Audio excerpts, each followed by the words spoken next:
আসসালামু আলাইকুম। আজকে আমি তৈরি করে দেখাবো চিড়ার পোলাও।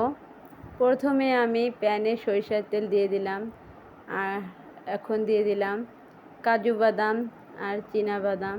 ভালোভাবে ভেজে নিব। এর ভিতরে আমি দিয়ে দেব কিশমিশ, একটু ভালোভাবে ভেজে নেব। আমার ভাজা হয়ে গিয়েছে, এখন উঠিয়ে নিব।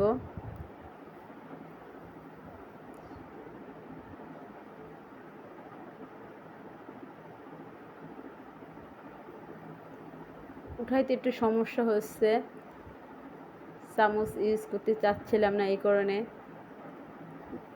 ওই তেলের মধ্যেই দিয়ে দিলাম পেঁয়াজ আর কাঁচা মরিচ। যেহেতু চিড়ার পোলাও, সেজন্য আমি এখানে হলুদ গুঁড়া, শুকনো মরিচ এগুলো ইউজ করব না।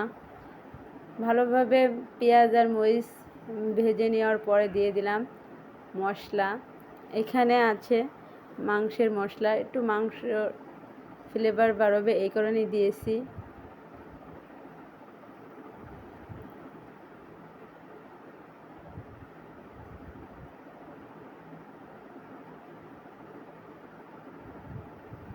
আমি আজকে এর ভিতরে মাংস দিব না।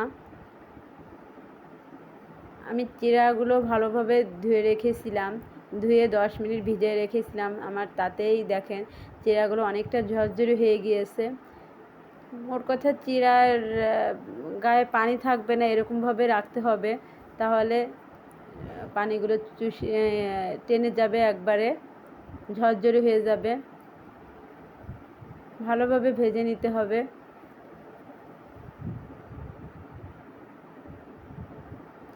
এই মশলাটা দেওয়ার কারণে দেখাচ্ছে একটি সেন্ট বেরোয়, খুব সুন্দর সেন্ট।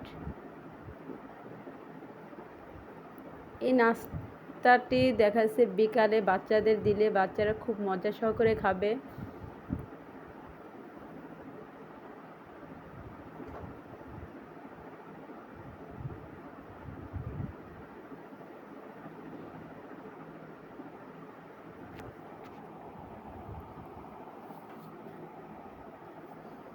ভালোভাবে ভেজে নিতে হবে।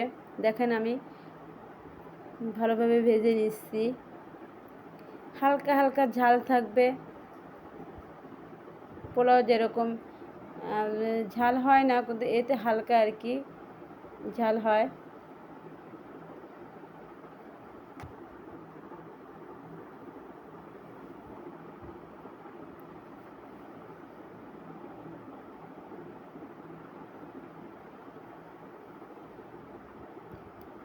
অনেকভাবেই এইটা রান্না করা যায়, চিড়ের বিরিয়ানিও রান্না করা যায়, ঠিক হুবহু এরকমই রান্না করতে হয়, শুধু মাংস দিতে হয়। আমি লবণটা ছিটিয়ে দিলাম।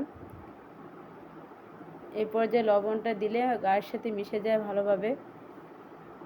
আমি দিয়ে দিলাম চীনা বাদাম, কিশমিশ আর কাজু বাদাম। ভালোভাবে ভেজে নিব। ভালো লাগলে আপনারা লাইক, কমেন্ট এবং সাবস্ক্রাইব করবেন। দেখেন কত সুন্দর হয়েছে আমার চিড়ের পোলাও। আল্লাহ হাফেজ।